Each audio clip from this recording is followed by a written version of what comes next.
ನಾವು ಇದಕ್ಕೆ ಪ್ರತಿ ಒಂದು ವಾರಕ್ಕೆ ಒಮ್ಮೆ ಒಂದು ದಿವಸ ಆ ಗ್ರ್ಯಾಂಡ್ ಸ್ಟೆಪ್ ಅಲ್ಲಿ ಕಲ್ಚರಲ್ ಪ್ರೋಗ್ರಾಮ್ ಮಾಡ್ಬೇಕಂತ ಉದ್ದೇಶ ಇದೆ. ಒಂದೊಂದು ದಿವಸ ಒಂದೊಂದು ಕಲ್ಚರಲ್ ಪ್ರೋಗ್ರಾಮ್, ಒಂದೊಂದು ಸಂಡೇ. ಸೊ ಆ ಟೈಮಿಗೆ ಬರ್ತದೆ. ಅಲ್ಲಿ ಕಲ್ಚರ್ ಪ್ರೋಗ್ರಾಮ್ ಕೆಳಗೆ ಸಣ್ಣ ಸಣ್ಣ ಅಂಗಡಿಗಳೆಲ್ಲ ಕೂಡ ಬರ್ತದೆ. ಮತ್ತೆ ನಮ್ಗೆ ಸ್ವಲ್ಪ ಅಲ್ಲಿ ಫೋಟೋಗ್ರಾಫರ್ ತೆಗೆದು ಯಾರಿಗೆ ಫೋಟೋ ಬೇಕು ಫೋಟೋ ತೆಗಿಲಿಕ್ಕೆ, ಅಂತ ಆ ಒಂದು ಸಂದರ್ಭದಲ್ಲಿ ಏನಾದ್ರು ಸ್ನಾಕ್ಸ್ ಬೇಕಾದ ಅಂತದೆಲ್ಲ ಪ್ಲಾನ್ ಮುಂದಿನ ದಿನಗಳಿದೆ, ಅದನ್ನು ಮಾಡ್ತೇವೆ. ಪಬ್ಲಿಕ್ ಪಬ್ಲಿಕ್ ಅದೇ ವಾಕಿಂಗ್ ಟೂರ್ ಅಲ್ಲಿ ಬರುವವರೆಗಿದೆ ಅಲ್ಲ, ಬರ್ತಾರಲ್ಲ ಸ್ಯಾಟರ್ಡೆ ಸಂಡೇ. ಈಗ ವಾಕಿಂಗ್ ಟೂರ್ ಬಂದು ಟೂರಿಸಂ ಡಿಪಾರ್ಟ್ಮೆಂಟ್ ಜೊತೆ ಸಹಯೋಗ ಇರೋದು.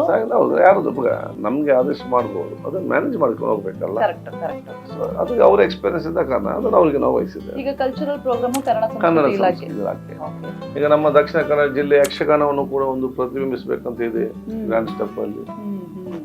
ಅದೇ ಉತ್ತರ ಕರ್ನಾಟಕದ ಒಂದು ಕಲ್ಚರ್ ಇದೆ.